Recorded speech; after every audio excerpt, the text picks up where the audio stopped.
Bonjour à tous, mon nom est Pierre-Alain Saint-Laurent. Je suis courtier hypothécaire et responsable du recrutement chez Planiprêt et vous êtes sur le podcast Un café avec ton courtier.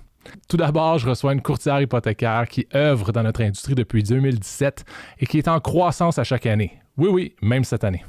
Une grande voyageuse, une passionnée du service à la clientèle et avant que vous me le demandiez, son nom de famille est irlandais et péruvien. C'est un plaisir d'accueillir Mme Veruska Zambrano-Hart. Puis, par la suite, dans notre segment Parole d'expert, c'est Mme Léa Frédéric, courtière immobilière chez Century 21, qui viendra nous entretenir sur les bonnes pratiques à mettre en place pour se donner l'opportunité d'acquérir une première propriété. Bonjour Veruska. Allô, comment ça va? Ça va bien, merci beaucoup. Toi-même? Ça va bien, merci. Merci d'être à mon podcast. Merci de m'inviter. Un café avec ton courtier. Yes. Est-ce que tu es une veuse de café pour de vrai? Pour de vrai, oui. Fait qu'on peut te faire confiance. C'est certain. Quel genre de café t'aimes? Latte? Latte? N'importe quel latte, n'importe où, j'en prends un. T'as-tu une place où t'aimes aller boire ton café? Ou? J'aime le prendre à la maison, principalement, le matin. Mais sinon, j'ai une belle petite place là, à Terrebonne, si je peux le plugger. Tu peux le plugger, Café du Monde, que j'ai appris à connaître, qui a l'air de rien. Les gens sont super sympathiques. Puis, si je te raconte que je me viens de m'acheter une machine à café, puis je continue quand même à y aller. Fait que, clairement, ils sont bons. T'aimes pas ton latte art? Tu te fais pas des petits cœurs ou des choses comme ça? Pas capable. Non, ça fait pas la job. Hein? Non. Ça prend le bon équipement. Il y a des gens qui sont meilleurs que moi. Oui, clairement. Là-dedans.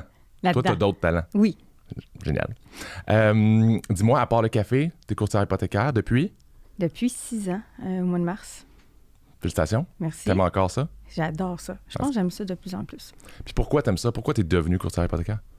Je suis devenue courtier. En fait, si je te raconte un peu la base de pourquoi je suis devenue courtier, c'est j'ai fait mes débuts à la banque. Puis je suis devenue conseillère financière / banquier. Puis j'ai rapidement... je me suis trouvée comme une petite passion ou un plaisir à faire du crédit. Puis le monde me disait, pourquoi tu fais du crédit? Puis si je fais en fait, banquier, c'est que tu as un portefeuille avant le planificateur financier, donc un petit peu plus important, donc beaucoup plus d'épargne. Puis c'était facile. Pour moi, je trouvais ça facile. Il n'y avait pas de challenge. Tandis que le crédit, je voyais ça comme un challenge, un défi, l'accomplissement de certains projets pour des clients. Puis j'avais du fun à faire ça. Fait que le monde qui arrivait dans mon bureau, des fois, il arrivait avec des craintes, puis il partait avec le sourire. Puis fait que j'ai décidé d'aller dans cette vague-là plus en 2017, je me suis lancée. Okay. Mais là, avant ça, t'es pas née banquière, là, clairement. Non.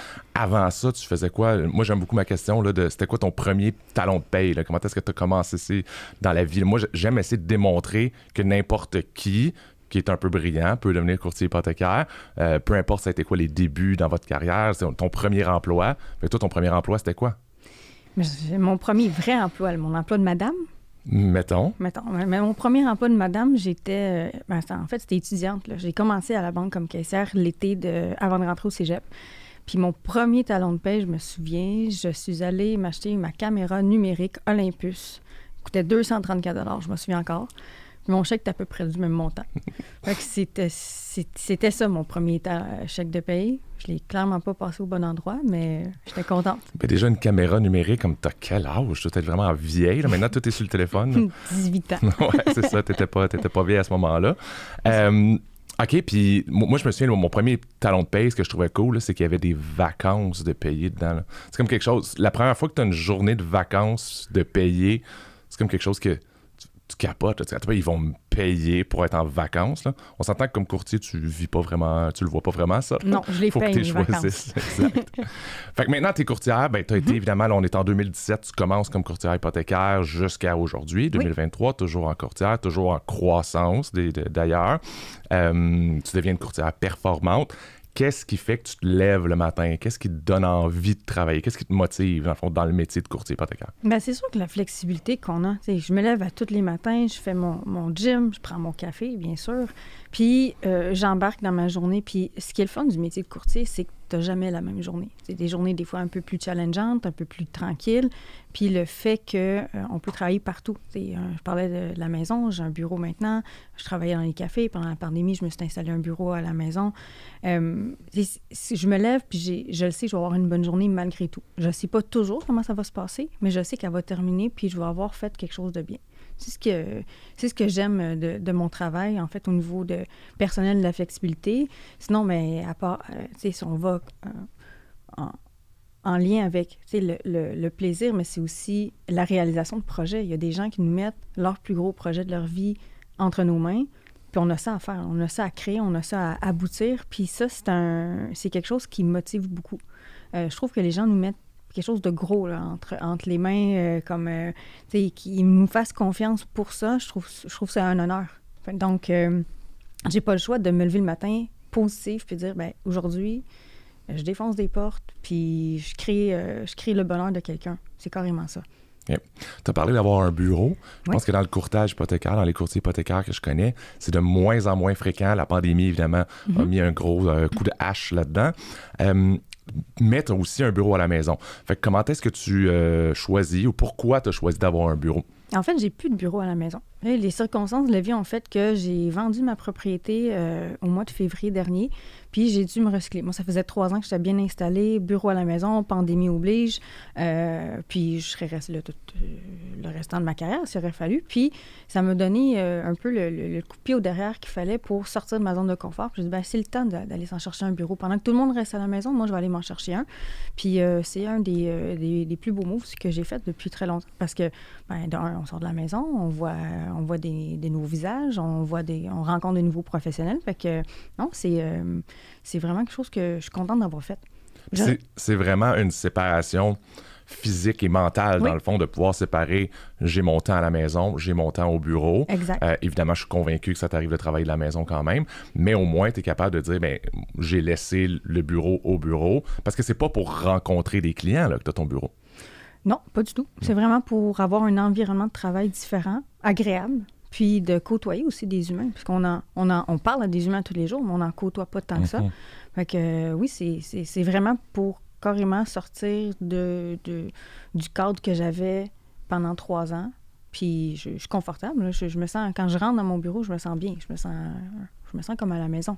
Puis tu vois d'autres professionnels, comme tu le disais tantôt, qui doivent d'une certaine façon t'inspirer, que ce soit à gauche ou à droite, là, je veux dire positivement ou négativement. Des fois, tu peux en voir que tu dis, moi, je veux pas faire comme eux, mais il doit y en avoir des fois que tu dis, ben ça, il est pas courtier hypothécaire, cette personne-là, mais je peux peut-être emprunter de ses pratiques pour développer ma business ou quelque chose comme ça. Bien, absolument, parce que on a tous des professionnels de tous les domaines, même des domaines que je connaissais pas.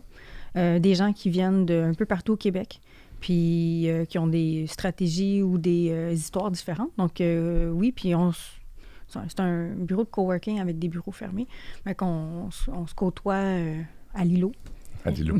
Puis on se partage aussi nos dernières années, comment ça a été, l'acquisition de clientèle, tout ça, même s'ils ne sont pas courtiers, même si je ne suis pas la personne qui fait les docs de ventilation, parce qu'il y en a là-dedans, qui c'est complètement hors de mon champ d'expertise puis de mes connaissances, bien, il va m'apprendre quelque chose.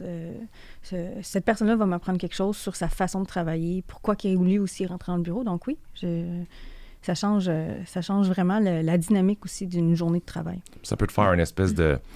Par la force des choses, là, les courtiers vont souvent vous chercher à se joindre à un BNI ou à des réseaux de rencontres professionnels quelconques. Toi, tu l'as à tous les lundis, mardis, mercredis matin, jeudi matin, vendredi matin. Tu es toujours en train de les rencontrer. Exact. Cool. J'ai envie d'aller sur un terrain qui est peut-être un peu glissant.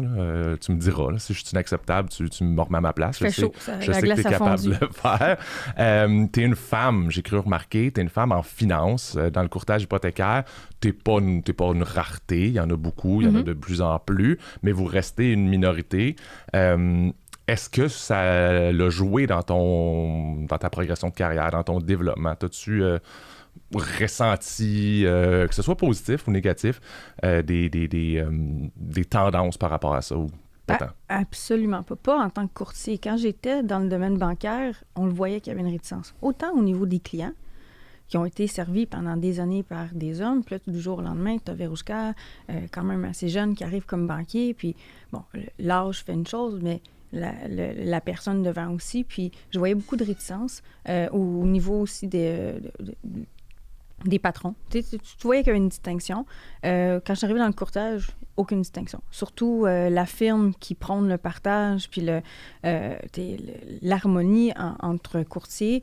j'ai jamais senti que j'avais pas ma place ou j'avais moins de place que quelqu'un d'autre. Au contraire, je crois que ça fait un vent de fraîcheur, je trouve. Il n'y a jamais personne qui m'a dit « Ah oui, courtière, hypothécaire, ça existe? » Non, c'est bien en place. Pour ma part, j'ai jamais vu de différence. Non, good, tant mieux. Moi, des fois, évidemment, je pense pas que ça existe là, en 2023 de dire « Ah, mais est-ce qu'une femme est capable de compter aussi bien qu'un homme? » J'ose espérer que ça n'existe plus. Par contre, j'ai le même iPhone. Tu as le même iPhone qui compte aussi bien. C'est ça. La calculatrice, ça fonctionne aussi bien. Est-ce que ce soit dans ton développement des affaires, as-tu des choses, des fois, où tu te dis moi, je suis pas sûr que je peux développer comme ça. J'ai eu des fois des courtières, évidemment, chez Planiprêt, qui m'ont posé des questions de dire est-ce que je devrais aller dans ce sens-là, que ce soit sur mon réseau, mon Facebook, mon Instagram ou quelque chose comme ça. Je suis un peu timide. Devrais-tu pas mettre ces images-là? Devrais-tu pas mettre ces photos-là? Est-ce que toi, tu as eu un frein? Tu t'es posé la question? Parce qu'évidemment, tout le monde veut se vendre en étant une personne compétente. Personne veut se vendre en étant c'est parce que je suis une fille que tu devrais faire affaire avec moi. En même temps, on s'entend qu'il y a bien des compagnies qui... S'ils vont vendre sur l'image, ils vont vendre sur l'image, puis l'important, c'est de vendre, l'important, c'est d'être vu. T'as-tu déjà eu ce frein-là, ou cette question-là, ou ce questionnement, carrément? Mais non, au contraire, plus tu parles de réseaux sociaux, les photos, je suis quelqu'un de très humain. Fait que déjà, en partant, quand je rencontre quelqu'un, ou du moins quand je parle au téléphone, c'est on se tutoie, puis on va être des amis dès maintenant. Donc, je me comporte aussi comme ça sur les réseaux sociaux. C'est sûr, je ne mets pas tout, mais je veux que les gens qui me voient comme courtier hypothécaire sur les réseaux sociaux disent « OK, elle est cool. Elle je sens qu'elle est comme moi. Elle ne fait pas trop. Donc, je reste beaucoup moi-même, puis je partage beaucoup souvent mes voyages, mes activités. Donc, je veux que les gens se connectent à moi. Donc, quelqu'un qui va, encore une fois, qui va me voir, va dire, il va peut-être trouver un point commun avec moi. Fait que non, je me suis pas restreint à mettre certaines choses. Je me limite parce que, pour moi, il n'y a pas tout qui va sur les réseaux sociaux, mais tout le monde le sait que j'ai un petit chien, puis mon petit chien, c'est mon partenaire d'affaires. Fait que j'ai déjà des clients qui m'ont dit « Ah, t'es-tu avec ton chien? » Parce qu'ils l'ont vu qu'ils travaillent avec moi. Fait que, je me connecte comme ça aux gens. Fait que t'ouvres. Puis tu sais, c'est correct, je pense qu'en tant que courtier, t'es travailleur autonome. Puis chez Planiprêt, on en parle souvent de ça. Là, de Gilles en parle souvent, Gilles Bouillon, fondateur et président chez Planiprêt, va souvent en parler de c'est vous le produit. Là. Ce que vous vendez, puis même on n'aime pas ça le terme vendre parce qu'on aime mieux dire conseiller, mais ce qu'on vend, c'est nous-mêmes. Fait d'essayer de séparer ça complètement, je pense que ce serait difficile ou une erreur, mais d'être capable de le vendre, d'être capable d'être soi-même, je pense que c'est une force que le courtier hypothécaire peut faire, alors que quelqu'un qui travaillerait chez une banque ne peut pas vraiment faire ça, il ne peut pas se vendre lui-même, il va vendre la marque de son institution financière. Exact. Puis c'est ça, quelqu'un qui me rencontre ne verra pas de distinction entre le courtier puis Verouchka, la fille qui aime prendre un café. Donc, c'est la même personne. Ouais. Fait qu'on a parlé tantôt que tu avais commencé dans une banque, puis tu as décidé de devenir courtier. Fait que oui, tu aimais le crédit, mais ça prend quand même peut-être un trigger. Qu'est-ce qui t'a poussé à dire moi, le fonds de pension, je n'ai pas besoin de ça. J'aime mieux devenir travailleur autonome puis être sous mon propre nom pour le faire, ce fameux crédit-là. Bien, j'avais quand même déjà 10 ans de banque, puis moi, les madames, je dis bien les madames, là, elles me disaient, mais non, fais pas ça, ton fonds de pension, tu sais, là. Elle dit, non, je vais me le recréer, je vais vivre de ce que j'ai envie de faire dans ma vie. Puis, je suis arrivée à un point à la banque que j'avais fait le tour, je pense. Je voyais plus j'avais plus de challenge, j'avais plus d'ambition plus haute que d'être banquier à ma petite succursale dans mon bureau. Puis, j'ai décidé d'être démarcheur hypothécaire, démarcheur qui est vraiment juste pour l'institution financière. Puis, pour une question de ressources humaines, ils ont refusé le poste que je voulais, que je convoitais. Ben, j'ai fait, il n'y a pas de problème. Puis j'avais déjà des amis dans le domaine. J'avais déjà rencontré Danny, qui aujourd'hui est toujours mon directeur, qu'on fait l'équipe ensemble depuis 6 ans. Danny Giroux. Danny Giroux. Pour ne pas dire son nom de famille. Bonjour, Danny Giroux. Donc, que je l'avais rencontré. Puis, je suis carrément allée le voir un mois de février. Je suis allée voir dans son bureau à Laval. J'ai dit, Danny, je vais travailler avec toi. Je veux travailler avec toi. Il m'a dit, OK. Fait que 2 semaines plus tard, j'ai quitté la banque. J'ai travaillé pour Danny En fait, j'ai été engagée comme adjointe, mais pas juste quelqu'un qui tape les courriels ou qui envoie des lettres, puis ça, c'est sans préjuration. J'ai vraiment rencontré mon mentor, la personne qui me montrerait mon métier. Fait que j'ai fait mon cours entre-temps, puis au mois d'août 2007, officiellement, j'ai eu ma licence, puis j'avais déjà un bon bagage derrière moi, une bonne personne, un excellent courtier qui venait de m'apprendre les ficelles du métier. Fait que j'ai commencé comme ça. Okay. Fait que là, tu commences, c'est en 2017, aujourd'hui, en 2023. Évidemment, tu as pris du galon, tu as pris de l'expérience, tu as desservi des centaines, des milliers de clients. Tu dois frôler le millier, certains. On est dans le 1000. Oui, c'est ça. Et fait que c'est quoi qui t'appelle encore? Qu'est-ce que tu aimes? C'est quoi ton produit préféré? C'est quoi ton action favorite à faire avec tes clients? Le rappeler pour dire que c'est accepté. Ça, c'est le fun. Mais tout le processus de... Moi, ça m'excite encore quand le client m'écrit et me dit « Hey, j'ai une offre d'achat acceptée. » Je suis comme « Oh, je suis tout énervée. » Je réponds tout de suite. Je suis dans le téléphone. On dirait que je suis aussi énervée qu'eux autres. Puis pour avoir acheté plusieurs propriétés, vendu, acheté, puis vécu le processus de financement, que soit dit en passant, je ne sais pas pourquoi. Quand tu travailles à la banque ou tu es courtier, ça va toujours mal. Puis moi, ça a tellement mal été pratiquement toutes mes transactions que je m'assure que ça aille bien poursuivre mes clients. Fait que ce qui m'aime encore, c'est ce petite étincelle-là que moi-même j'ai. Je le sais, c'est quoi le feeling d'avoir une offre d'achat, d'avoir un enjeu financier, d'avoir un délai à respecter. Puis j'ai encore du fun à faire ma job. Je chouchoute beaucoup mes clients. Je suis pas... je suis pas maman, mais je suis une maman d'hypothèque. Je dis tout le temps ça. J'en prends soin.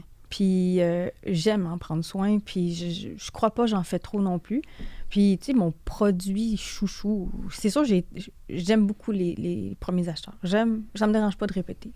Je peux faire 3-4 rencontres de premiers acheteurs dans une journée. Je suis pas écœurée à la fin. J'aime ça parce que c'est des yeux brillants, beaucoup de points d'interrogation, mais des yeux brillants, puis du monde content. « Hey, t'es-tu content? » Je suis en train de te dire « T'es qualifié pour acheter ta propriété. » Donc là, ils partent heureux. C'est ce sentiment-là que tu viens de donner à quelqu'un. Puis, mais dans les produits chouchous, en fait, c'est de faire connaître des produits différents. Bien, c'est ça, si on tombe en mode éducation un tout petit peu pour les gens qui nous écoutent, il y a des produits que nous, on connaît en tant que courtier hypothécaire, qu'on côtoie, qu'on utilise au quotidien. Évidemment, on est in the know, là, on est en arrière, on les voit passer, on voit les prêteurs nous font des présentations pour qu'on les connaisse, etc. Mais ces présentations-là sont très rarement faites au commun des mortels. Je sais pas si je suis en train de dire que je suis pas un commun des mortels, moi, mais à monsieur et madame tout le monde. Donc, tu aurais-tu quelque chose que tu dirais, hey, ça, il faut que vous connaissiez ça. Tout le monde devrait connaître ça. Tout le monde devrait pas nécessairement savoir comment appliquer pas nécessairement savoir comment l'optimiser, mais au moins savoir que ça existe. Bien, les marges de crédit hypothécaire. Souvent, je demande aux clients, bon, pas en tant que premier acheteur avec le fameux 5 %, là, on n'est pas rendu là, mais pareil, je leur dis que d'un, ils sont pognés avec moi pendant 25 ans. Fait qu'on va y arriver à la marge, mais tous ceux qui renouvellent ou du moins le produit marge de crédit, pour moi, je pense que c'est un des produits qui est le plus méconnu. Là, souvent, je leur dis, avez-vous une marge de crédit hypothécaire? Ils me disent oui. Je regardais le registre foncier, t'en as pas. Ils se mêlent beaucoup avec une marge de crédit personnel. Je pense que c'est un beau produit, surtout en ce moment avec les taux actuels et la conjoncture, que c'est très difficile de se qualifier, que c'est un acquis. Fait que si je suis capable de te l'offrir, de l'expliquer, tu comprends bien le concept de la marge de crédit, c'est un produit primordial à avoir parce que ça permet de faire d'autres projets. On a des projets de rénovation, on peut les faire dans 1, 2, 3, 4 ans, tant et son temps qu'on n'utilise pas la marge, on ne la paye pas. Je pense que toute personne qui a un certain respect de son budget ou une facilité à ne pas trop dépenser. Parce que moi, j'ai du temps. C'est comme un compte de banque, mais tu retires de ta maison au lieu de ton compte de banque. Fait que je pense que ça, c'est un produit qu'on devrait tous connaître, du moins, puis choisir par la suite si ça nous convient ou pas. Parce que la marge, on en entend parler souvent, les marges hypothécaires. Puis je trouve des fois à la mauvaise presse, tu sais, où est-ce que les médias, des fois, vont dire « Ah oui, les gens utilisent leur maison comme un guichet automatique. » Là. Fait que les gens on en parlait même d'ailleurs avant le podcast tantôt, comme quoi, est-ce que les gens vont un jour arrêter de payer leur maison. Tu vas toujours être en train de juste payer les intérêts de ton hypothèque, puis de refinancer, puis remettre ça à marge, etc. Est-ce que tu as des clients, tu dois avoir des clients qui sont craintifs par rapport à ça? Parce que non, moi, donne-moi pas accès à de l'argent, c'est sûr que je vais l'utiliser. Ben, il y en a qui se connaissent. Il y en a qui m'ont dit jeudi, oh, non, j'en veux plus. Ils se connaissent. Je peux l'autoriser pareil, mais pas le mettre accessible. Ça se fait. Mais tu sais, ces gens-là, je vais être dans le respect de ils n'en veulent pas, on leur en donne pas. S'ils disent non, c'est non. Mais sinon, moi, je le vois comme un produit positif, encore une fois, parce que j'aurai jamais le contrôle de si la personne s'en va s'acheter une voiture ou une sacoche ou peu importe avec. Je pourrais pas le savoir. Mais si on planifie l'obtention d'une marge de crédit dans le but d'un projet, l'achat d'un immeuble à revenu, mise de fonds pour un chalet, par exemple. C'est tous des projets qu'on a préparés. Donc, la marge de crédit, elle va servir à ça.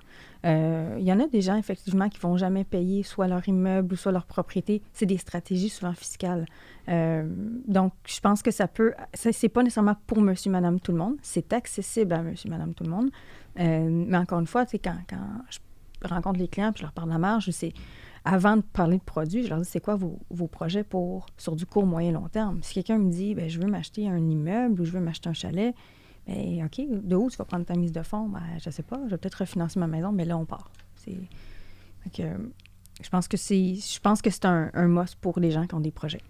Oui, puis tu sais, on parle de projets, puis avec un petit sourire au coin de la bouche, on va dire « Ah ouais, il faut que tu achètes une voiture, il va mettre ça sur sa marge. Il faut que tu achètes une sacoche, il va mettre ça sur sa marge. » Mais des fois, il faut s'acheter une voiture. Puis des fois, ça prend une nouvelle sacoche. Tu sais, je veux dire, ça veut pas dire parce qu'on est capable de le faire que c'est une mauvaise dépense. Absolument.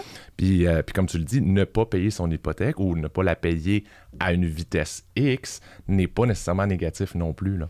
Je veux dire, il arrive des bad luck dans la vie, il peut y avoir des modifications, un nouvel enfant qui arrive, bien, peut-être que c'est correct là, que pendant quelques années, de la payer plus ou moins vite notre hypothèque. Là, on a des gros réflexes, je ne sais pas si c'est judéo-chrétien ou je ne sais pas si c'est à cause de nos parents qui ont vécu dans une époque hypothécaire ou immobilière différente. Où il faut payer l'hypothèque le plus rapidement possible. Il faut avoir une maison. C'est super important. Il faut avoir une maison. Puis 2, il faut la payer le plus rapidement possible pour mettre les lions en avant. Là, l'hypothèque est payée. C'est réglé. Mais oui, fait que c'est ça. Je trouve que la marge, ça peut nous permettre. Et puis on parle aussi beaucoup d'avoir un fonds d'urgence, des choses comme ça. La marge, c'est des choses qui peuvent venir nous aider. Même si c'est un crédit, oui, ça peut être un fonds d'urgence qui coûte pas mal moins cher qu'une carte de crédit ou une marge de crédit personnelle. Bon, je crois que il y a des bonnes choses. Tu sais, je disais au début, j'aimais le crédit. Moi, je dis qu'il y a des bonnes choses à faire avec le crédit. Puis ce produit-là en fait partie. Yeah. Fait qu'on s'est rendu en 2023, à peu près. 2024, 2025, 2026, qu'est-ce qui s'en vient? Qu'est-ce que tu entrevois pour l'industrie du courtage hypothécaire, que ce soit le marché, ça peut être le marché tarifaire, ça peut être... je te laisse là, prendre ta boule de cristal puis essayer de nous dire un peu qu'est-ce qui s'en vient. Bien, on va pas parler tout de suite. Prendre mon café avant. Mais moi, je pense que le monde du courtage en a encore énormément à montrer. Quand je suis rentrée en 2017, il y avait 800 courtiers hypothécaires au Québec. Donc, il y a de la place. Et je ne veux pas me tromper dans les chiffres, mais je crois qu'il y avait seulement 27 % à ce moment-là de transactions qui se faisaient via le réseau courtage. Donc, on a de la place, puis on a des prêteurs aussi qui ne sont pas des prêteurs à charte, donc des banques à charte canadiennes qui sont dans l'Ouest, qu'on n'a pas encore. Et pour ça, ça prend des courtiers qui prônent ces produits-là.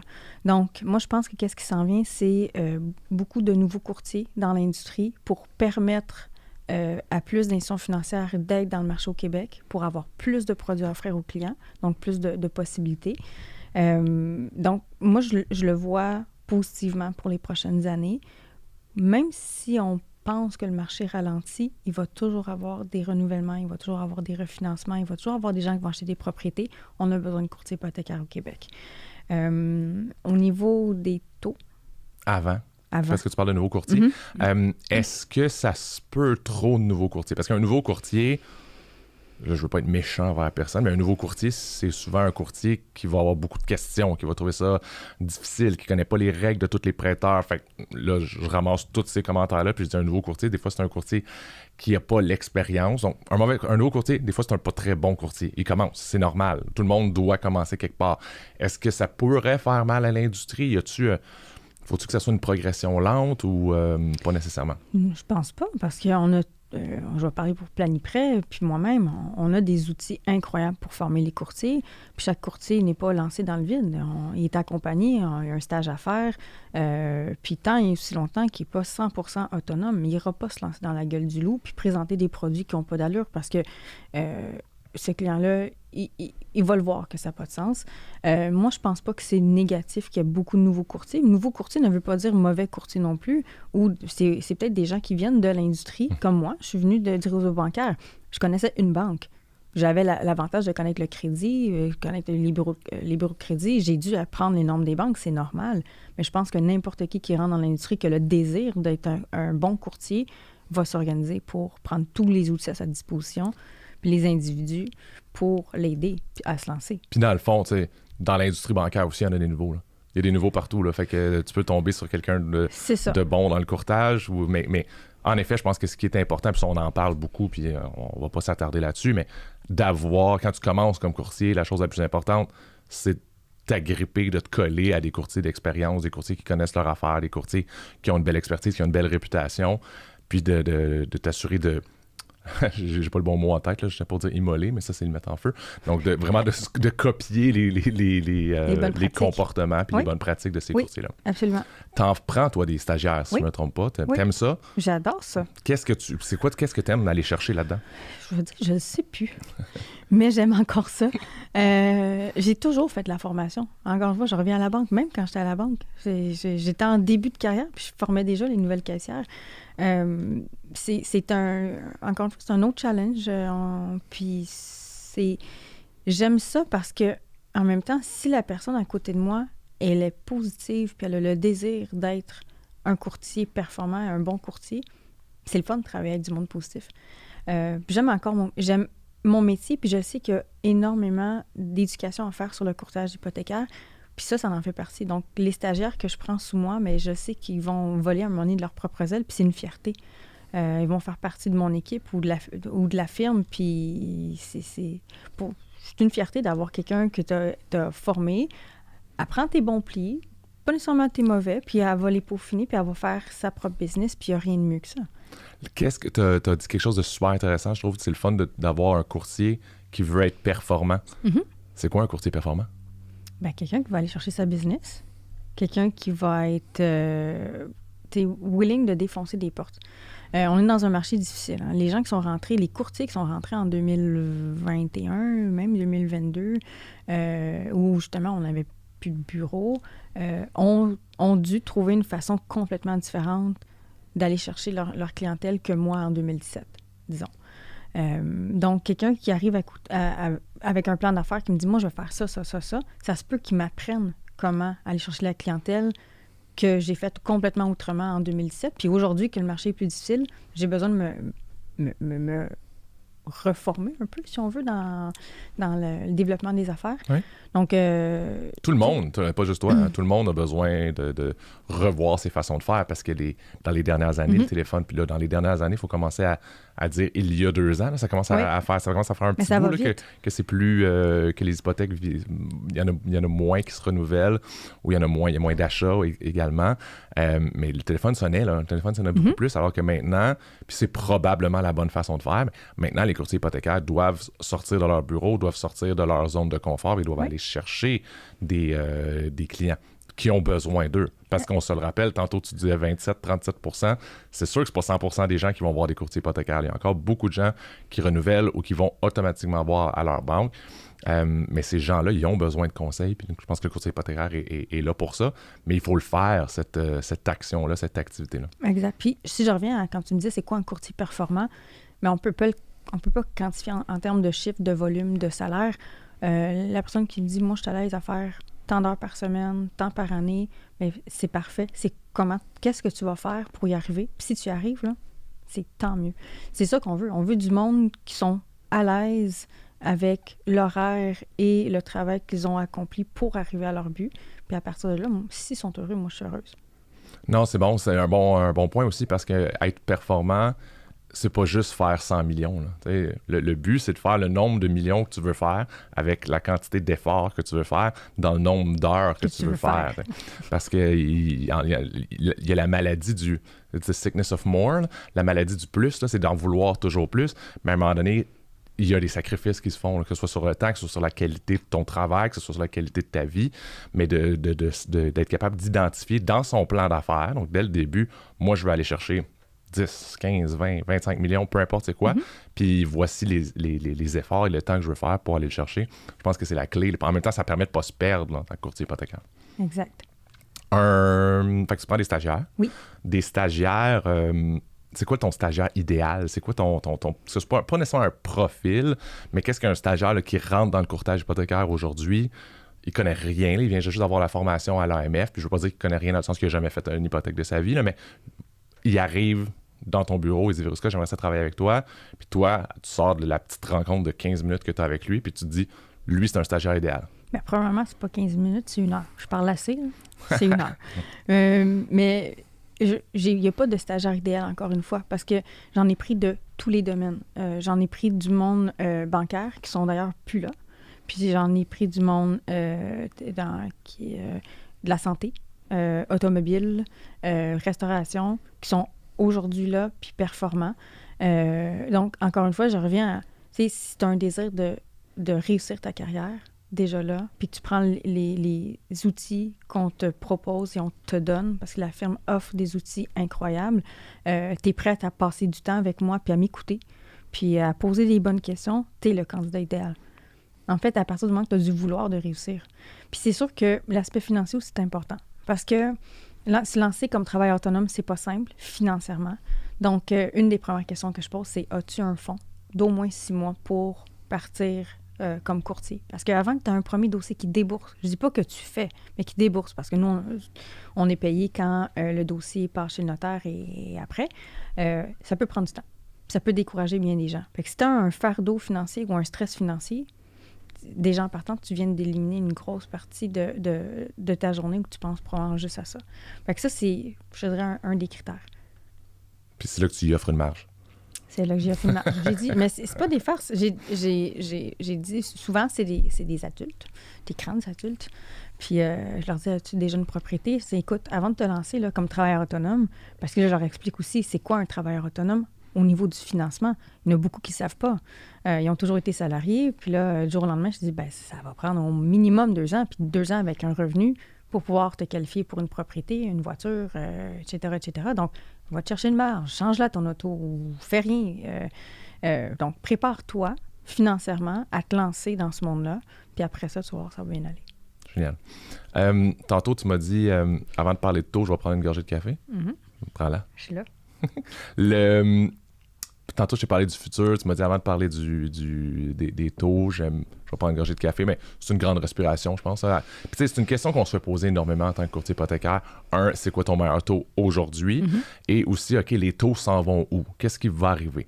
Puis, je trouve que des fois, c'est un piège, cette question-là, évidemment, parce que, je veux dire, demain matin, il y a une guerre mondiale qui arrive. Toutes les prévisions qu'on a viennent toutes de prendre le bord. On a souvent des présentations par des économistes qui nous disent toujours « Voici tout ce que je sais », mais dans le fond, je sais rien. T'sais, tout le monde, finalement, n'en a pas de boule de cristal. Exact.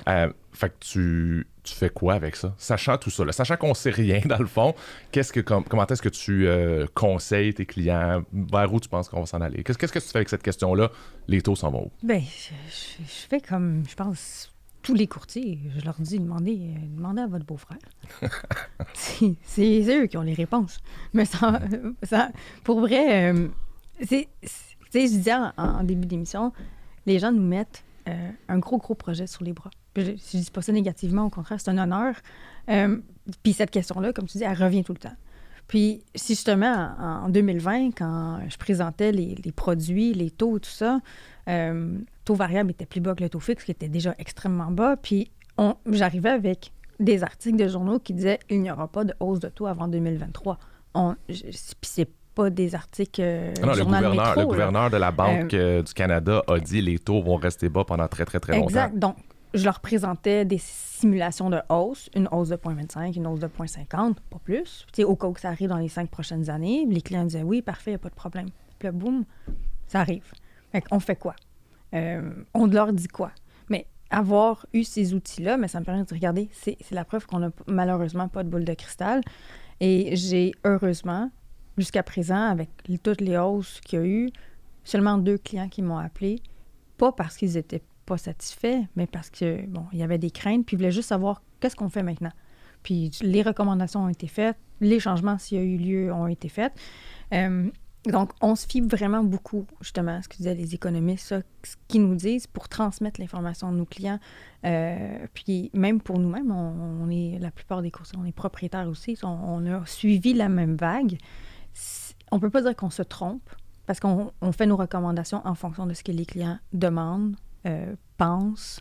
Puis au final, c'est eux qui décident. J'ai pas fait 5 simulations de taux variables. J'en ai mis taux fixe, taux variable, 5 ans, 2 ans, 3 ans. Puis en expliquant chacun des produits. Fait que si on revient à aujourd'hui, qu'est-ce qui arrive avec les taux? Bien, moi, personnellement, sans aucune expertise fiscale ou économiste, bien, moi, je crois que ça va prendre un petit bout avant que ça baisse.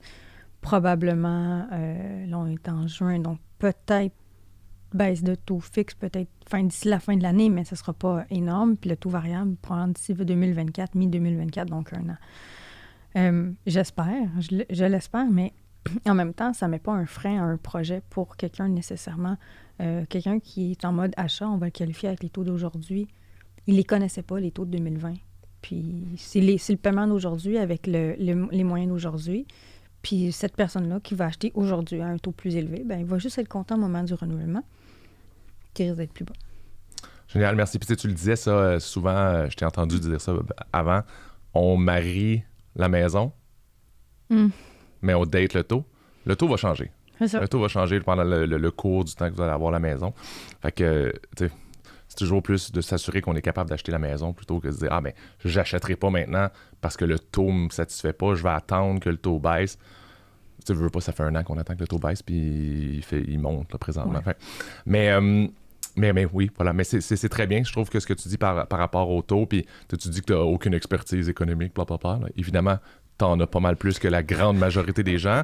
Puis juste par ton expérience, sans nécessairement se poser la question qu'est-ce qui se passe en Ukraine, parce que les taux, c'est toujours engrangé dans un paquet de facteurs économiques, microéconomiques, macroéconomiques, internationaux, etc.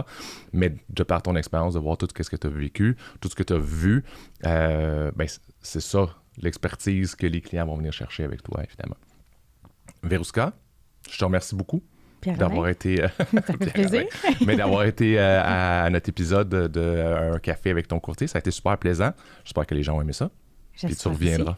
Ben oui, j'espère que tu vas me réinviter. Merci beaucoup. Merci.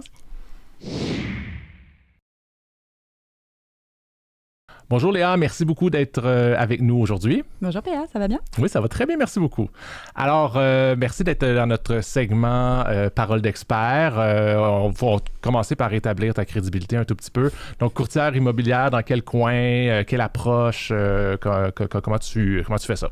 Écoute, moi je travaille dans le Grand Montréal en règle générale, mais je suis spécialisée plutôt dans Montréal-Est, de Mercier-Hochelaga, Maisonneuve jusqu'à Pointe-aux-Trembles. Et je suis épinglée à Tétroville, qui est en toute objectivité le meilleur quartier de Montréal. C'est là où je réside et c'est là où je travaille en majorité. Avec des familles de ce coin-là, de ce secteur-là, beaucoup? Et ce qui est génial, en fait, avec Montréal-Est, c'est que c'est un quartier qui est plein d'avenir. Les prix sont encore vraiment abordables, fait que pour tous les petits groupes de personnes qui ont des projets, que ce soit agrandir la famille, avoir un terrain pour le chien ou un studio d'enregistrement dans le sous-sol, ben, si on veut avoir un peu plus de place, des fois, il faut se déplacer à l'Est.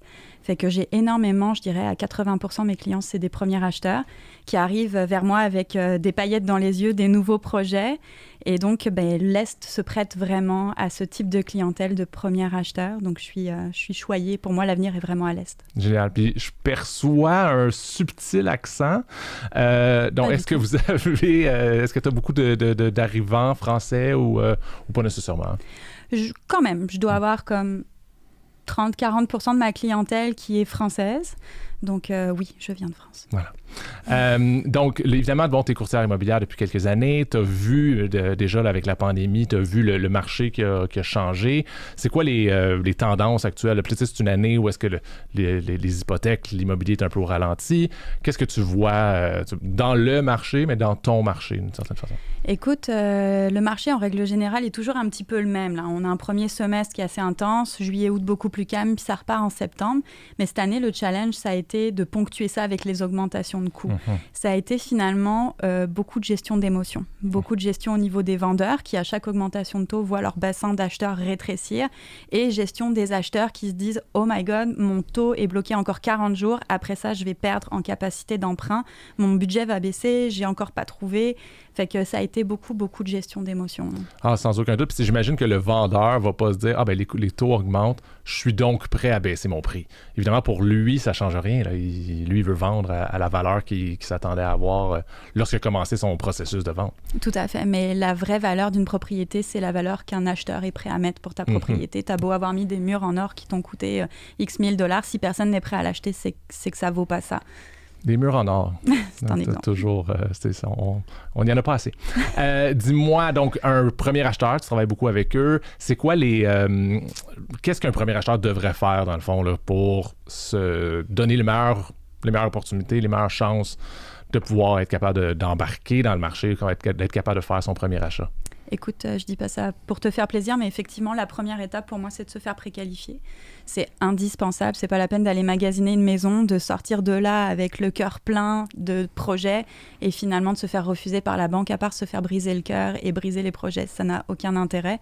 Fait que pour moi, la première étape, c'est vraiment d'aller voir un courtier hypothécaire, de se faire préqualifier et ensuite de ça, parler avec un spécialiste en immobilier, un courtier immobilier de préférence, pour qu'il vous donne, en fait, avec votre projet, qu'est-ce que vous pourriez aller chercher de mieux, en fait. Et la principale qualité d'un acheteur, pour moi, aujourd'hui, c'est d'être réaliste. D'être réaliste avec son projet. C'est pas la peine de chercher une maison 4 chambres en centre-ville à 400 000. Vous allez juste vivre des désillusions. Fait que notre rôle, c'est principalement d'apporter des comparables, de se dire, voilà, c'est quoi qui s'est fait les derniers mois sur le marché et qu'est-ce qu'on va aller chercher de mieux pour toi. C'est intéressant, ça. Est-ce que vous avez beaucoup de clients qui viennent vous voir avant leur précal? Ça m'arrive la moitié du temps. Quand même. Quand même. C'est quand même assez fréquent. Oui. OK, ça me fait comme réfléchir. Mais dans le fond, donc évidemment, on le sait, puis oui, c'était de la musique à mes oreilles, là, quand tu dis que la première chose à faire, c'est d'aller voir un courtier hypothécaire. Qu'est-ce qu'un courtier immobilier va après? Évidemment, à part l'évidence qui est de cher courtier hypothécaire, arrange-toi pour que la transaction, moi, j'ai réussi à signer entre un acheteur et un vendeur, c'était réaliste, etc., arrange-toi pour qu'elle se fasse simplement, là, cette transaction de financement-là. Ça, c'est l'évidence. Mais à part ça, qu'est-ce qu'un courtier immobilier a besoin de la part de son partenaire courtier hypothécaire pour avoir une belle relation professionnelle pour que ça fonctionne bien? Mais je pense que comme toute relation, tout court, il faut arriver à être au même rythme et avoir les mêmes valeurs de travail. C'est-à-dire que moi, je suis quelqu'un qui est très réactif. Quand mes clients me posent une question, s'ils n'ont pas la réponse dans l'heure, ils savent qu'il faut me relancer, c'est que j'étais en route et que j'ai oublié de leur répondre. Fait que ce que j'attends d'un courtier hypothécaire, c'est quelqu'un qui va me répondre à la même fréquence que moi, je vais répondre à mes clients, qui va être au même rythme, qui va avoir la même motivation, qui va pas regarder sa commission, qui va voir le projet derrière. L'humain, en fin de compte. Cette chaîne-là est toujours intéressante, là, d'avoir le client qui pose une question à son courtier immobilier, qui la pose au courtier hypothécaire, qui doit la poser au prêteur. Donc, des fois, il y a une belle chaîne qui... Mais si une personne là-dedans n'est pas réactive, c'est ça.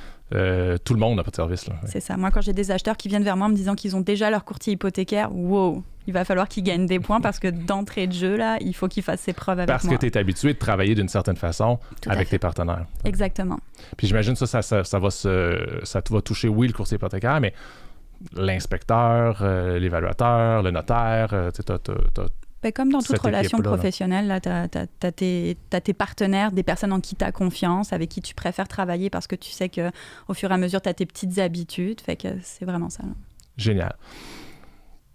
Donc, je vais te laisser aller maintenant. Merci beaucoup d'avoir été ici. Si on veut que tu sois réactive avec tes clients, être en podcast, pas nécessairement le moment où tu es le plus efficace. Je te remercie beaucoup d'avoir pris le temps de venir nous voir, Léa. Avec plaisir. Puis si vous avez des questions, courtière immobilière, Léa Frédéric. Merci à tous d'avoir écouté cet épisode. Merci infiniment à mes invités ainsi qu'à mes commanditaires. Je vous rappelle que vous pouvez retrouver cet épisode et tous les autres en audio sur Spotify, Apple Podcasts et Google Podcasts et en vidéo sur YouTube en cherchant un café avec ton courtier. Si vous voulez communiquer avec moi ou avez des commentaires, n'hésitez pas à me les transmettre sur LinkedIn, Instagram ou Facebook.